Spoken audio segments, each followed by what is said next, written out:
Hi friends, आज हम अपने मिशन ज्योग्राफी चैनल पे एक नया वीडियो लेते हैं, नया टॉपिक लेते हैं जो बड़ा ही जिज्ञासु है और सबके लिए महत्वपूर्ण है, और वो है बादल का फटना। ठीक है, तो ये सब जगह अपन देखते हैं कि बादल फट गया, काफ़ी भारी वर्षा हो गई। तो ये क्यों होता है, बादल क्यों फटे जाते हैं, होता क्या बादल का फटना? तो देखिए, यदि अपन वर्षण की बात करेंगे, यदि वर्षा की बात करेंगे तो 3 प्रकार की वर्षा होती है। 3 प्रकार की वर्षा होती है, ठीक है। और वो 3 प्रकार की जो वर्षा है उसमें जो पहले 1 नंबर की वर्षा है संवहनीय वर्षा। पहले 1 नंबर की जो वर्षा है संवहनीय वर्षा, ठीक है। दूसरे प्रकार की जो वर्षा है वो है पर्वतीय वर्षा, और तीसरे प्रकार की जो वर्षा है वो है चक्रवातीय वर्षा।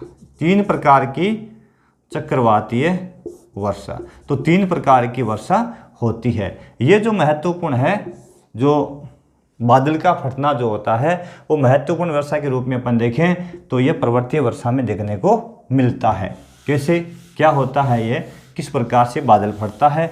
यदि अपन इसको एक डायग्राम के रूप में समझे तो अपन देख लेते हैं। ये सागरीय क्षेत्र, इसमें पानी है, तेज सूर्य की रोशनी प्राप्त हुई और उस रोशनी के कारण पानी की वाष्पीकरण हुआ, वाष्पीकरण होकर के और पानी जलवाष्प के रूप में ऊपर बढ़ेगा, जलवाष्प के रूप में ऊपर उठेगा। क्यों? जलवाष्प हल्की होती है बजाय किसके, यहाँ की हवाओं के बजाय। यहाँ कौन सी हवाएं पाई जाती है धरती के पास में?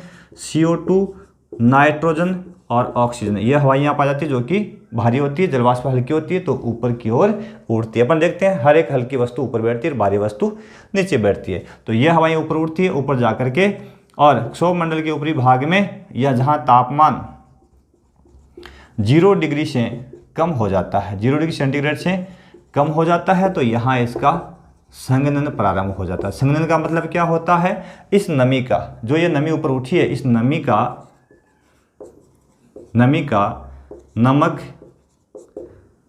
और मिट्टी, धुआं के कणों के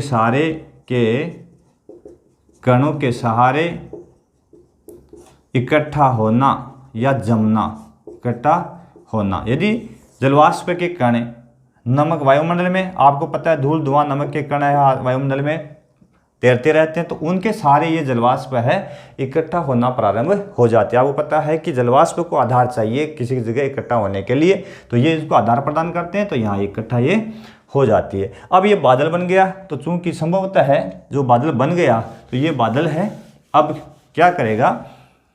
वर्षा किस ओर होती है? तो अपन चलें तो ये जहाँ न्यून अवदाब का क्षेत्र होता है, जहाँ न्यून अवदाब पाया जाता है, निम्न दाब, हवा चलती है, विचारणीय बिंदु है कि हवा चलती है, वो है चलती है हवाएं उच्च दाब